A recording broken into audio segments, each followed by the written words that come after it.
ผู้สาวมาลิ้น มากางเต็นท์นอนบ่ ฮะ มากางเต็นท์นอนอยู่นี่บ่ โบมาคลายหุบลิ้น มาลิ้นเด็ดเตมานำกัน3คนบ่พาผู้บ่าวมาเด้ ส่วนผู้บ่าวมาลิ้นนำเดี๋ยว โบมี ผู้สาวอยู่บ้านได้เนี่ย ยูอันที่สุดไอไทยคลิปลงเนี่ย ลง YouTube ขอ ไทย ซื้อซองยูทูบได้อีกแบบ ซองเบาลัง เรา แม่นน่ะ ภาษาลาวนี่ ภาษาลาว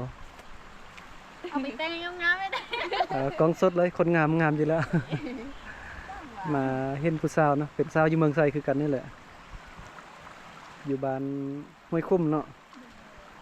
มีแต่ผู้งามเลยเพิ่นมา3คนมาเที่ยวเล่นเองเลย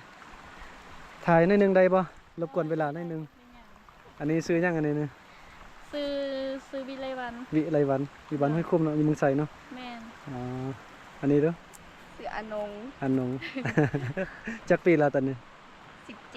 17 17 ปีโสดบ่เริ่มมีแฟนแล้วมีแฟนแล้วอ๋อนี่มีแฟนแล้วถือว่ามีแฟนมาแล้วเนาะแต่ละคนเนาะ FC จีบบ่ได้แล้วตอนนี้นะอันนี้ซื้อยังนี่ ซื้อนิง หึ นิง หนิงอ๋ออย่าว่าได้มีแฟนแล้ว มีแล้ว อันนี้ก็มีแล้ว คือบ่พามาบัดนี้ ไม่ได้อยู่แข่งเดียวกัน อ๋อนึกว่ารักแฟนมาลิ้นบ่แม่นเนาะบ่ได้อยู่เคียงเดียวกับแฟนเนาะสาวเพิ่นรักมาลิ้นอันนี้แฟนผู้ใดบางเทื่อแฟนเพิ่นเห็นคอมเมนต์เด้อนี่ เด้อๆเข้าใจหลายๆวันนี้มาเบิ่งเที่ยวบริเวณกลางเต็นท์เมื่อกี้ก็เห็นน้องสาวเพิ่นเนาะ3สาวนี่แฟนมาเที่ยวเพิ่นมาลิ้นเนาะ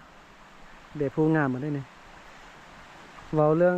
วิวธรรมชาติงามแล้วแต่ว่าผู้สาวนี่จะงามกว่าวิวเนาะ โอเค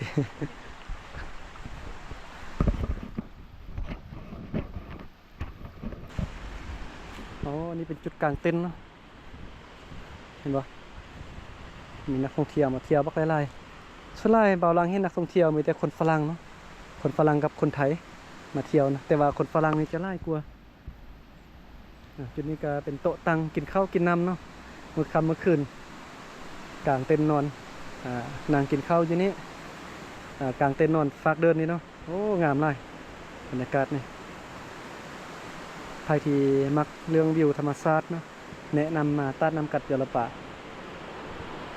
ทางด้านนี้ก็มีทรายน้ำตกที่ไล่มาเลยด้านถึงไปเนาะน้ำกัดเจรป่ามีป่าไล่เนาะไล่แท้ไล่มาป่า